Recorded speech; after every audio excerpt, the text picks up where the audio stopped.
Бишкектин Чыңгыз Айтматов проспектисинде жайгашкан Ак Кеме мейманканасынын жаңылануудан кийин президент Садыр Жапаровдун катышуусунда расмий ачылышы болду. 300 кишиге ылайыкташкан дал ушул мейманкана тууралуу алдыда кенен айтып беребиз.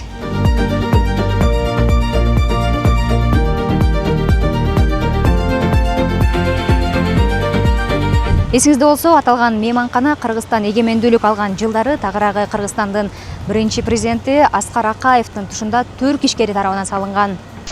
Ак Кеме мейманканасы курулгандан бери бага ачылбай соттук талаш-тартыштар менен коштолуп келди. Кийин мейманкана ишкерден мыйзамсыз түрдө алынып, Нью-Йоркто өткөн соттук териштирүүлөрдө ишкер утуп алган. Ага ылайык Кыргызстан 16,5 миллион доллар төлөп бериши же имаратты кайра кайтаруу керек болот.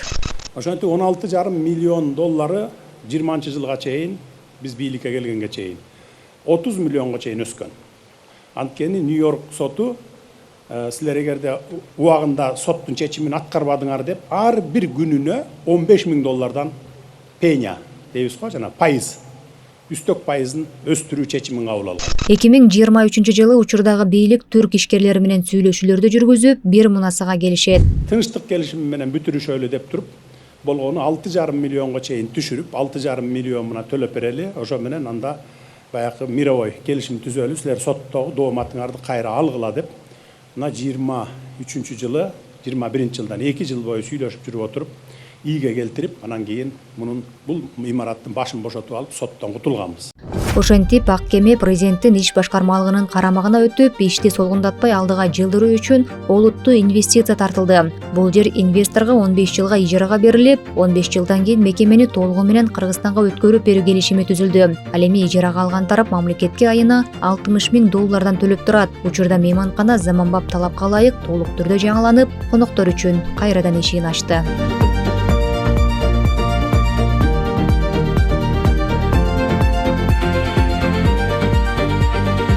Мейманканасынын ичине кирип бара жатабыз. Биз сиздерге дал ушул ичи мурда кандай болгон, азыр канчалык деңгээлде өзгөрдү экенин тааныштырып беребиз.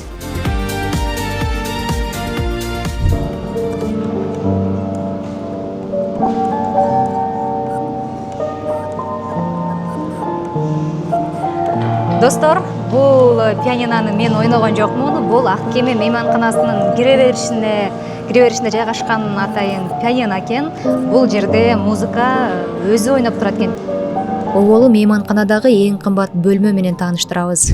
13 этажда жайгашкан, эң жогорку этажда 2 уктачуу бөлмөсү бар, гостиная бар. Бул жерде бардык шарттар каралган. Бул жерде отуруп баягы сүйлөшүүгө, тамактанууга, жана ошондой эле бүт коопсуздук системалары бар. Бул жагында экинчи уктоочу бөлмөсү бар. Айырмаланганы дизайны менен ак цветте да көбүнчөсү. Баасы баягы загрузкага жараша өзгөрүп турат, но примерно 2 миң доллардан 3 миң долларга чейин болот. Кийинки комнатабыз executive suite деп коет. Мындай комнатадан бизде 3 этажда бар. 11-чи, 12-чи, 13-чи этаж. Главный люкс номер дегендей. Бул комнатанын айырмачылыгы, биякта 2 комната бар. Уктачуу комнатасы, анан баягы эс алуучу зонасы. Ошондой эле бул комнатада баягы коноктордун ыңгайлуулугу үчүн чоң ванный комнатасы бар. Мен тегерегин эметип алганда где-то 450-500 доллардын тегерегинде. Бул комната Deluxe Twin комната деп аталат. Бул жерде 2 раздельный кровать, 2 кишилик. Өзүнүн стандарттары бар. Баягы ар бир комнатада баягы decaffeinated деп коет. Кофе без кофеина коебуз. Анткени ар кандай коноктор болот, кофеин ичпеген. Ошолордун ыңгайлыктарына мындай коебуз. Бул номердин баасы 150 доллардан өйдө болот. Жалпы бизде баягы executive suite деп кеттик го, андайдан 3 комната бар. Стандартный баягы twin комната деп коет, бизде 93 комната бар. Раздельный кровать менен. Дагы башкалары бар. Junior suite деп коет, андан 19 комната. Luxury suite дейт, бир аз чоңураак комната, андан дагы 19.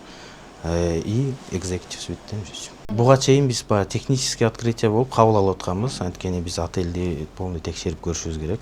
Уже эми бул баягы церемониядан кийин уже толугу менен ачыкпыз.